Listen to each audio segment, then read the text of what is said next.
In the morning I take the existing starter out of the fridge and feed it.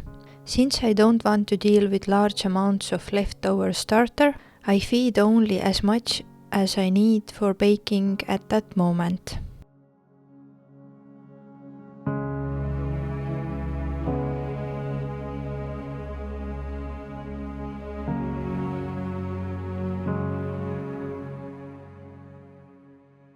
To feed the starter, I use 2 parts flour and 1 part water.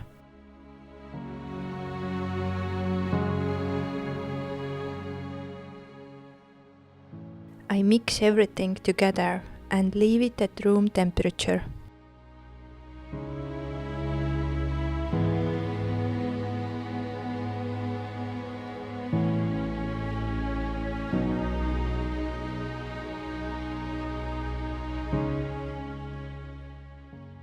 The starter should be covered so bugs can't get in, but the starter can still breathe. I leave a small air gap under the lid. Depending on room temperature, the starter may take about 5 hours to ferment.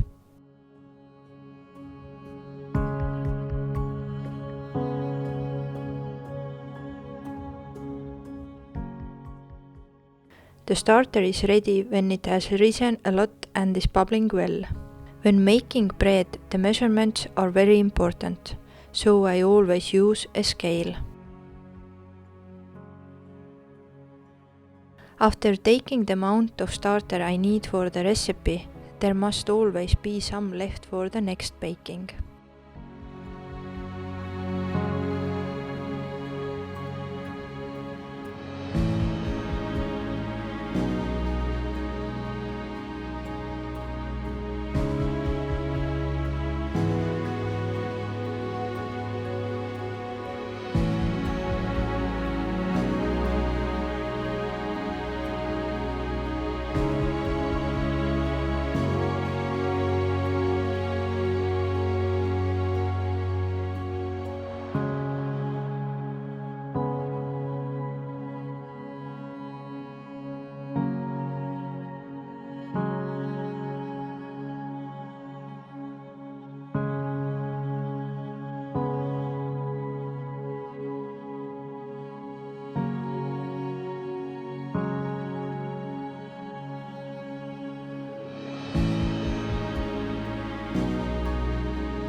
At first the dough is thick and has many uneven lumps, which changes after the first stretch.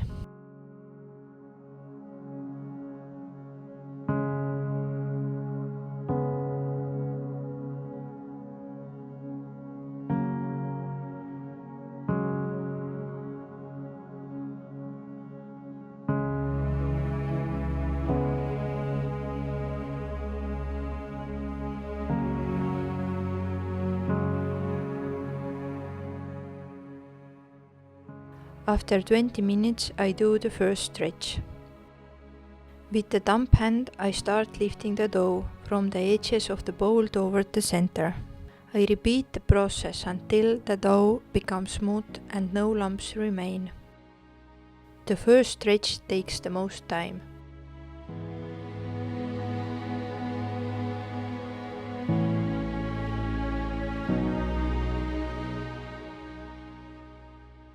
I cover the bowl again and let it rest.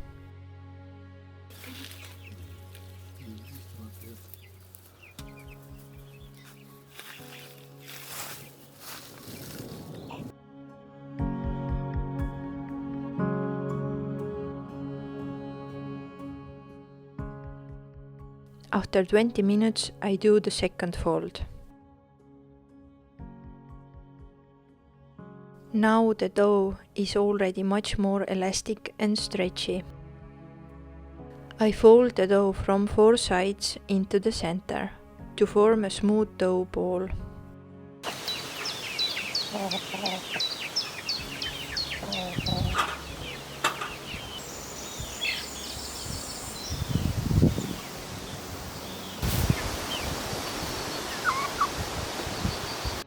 After another 20 minutes, I do the third and final fold. The dough is now very elastic and the last fold takes very little time.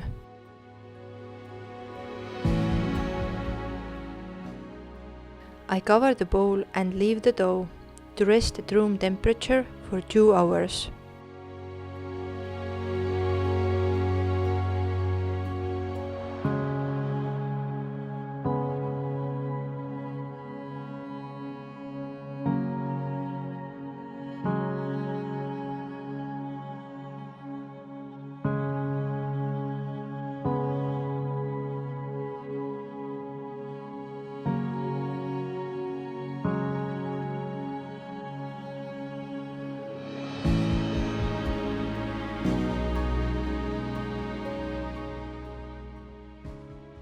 I prepare the proofing baskets. You can also use a regular bowl lined with the cloth.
I stretch the dough on the work surface into a larger piece and fold it together.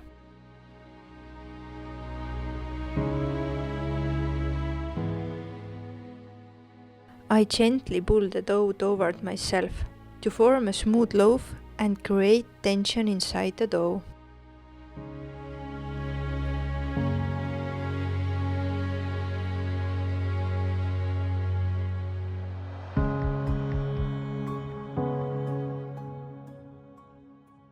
I cover the proofing baskets with a cloth and place them in the fridge overnight. The bread should be baked within the next day, because by the end of the second day the dough may be overproofed and the result won't be as good.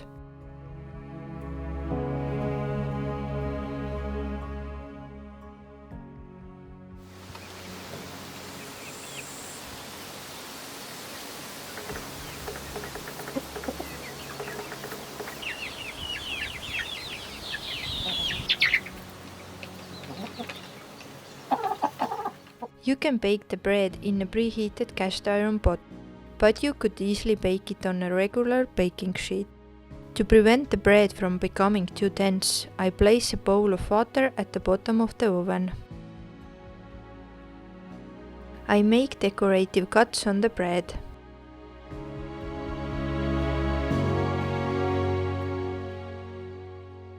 Finally, I make a couple of deeper cuts so that the bread splits in the right places while rising.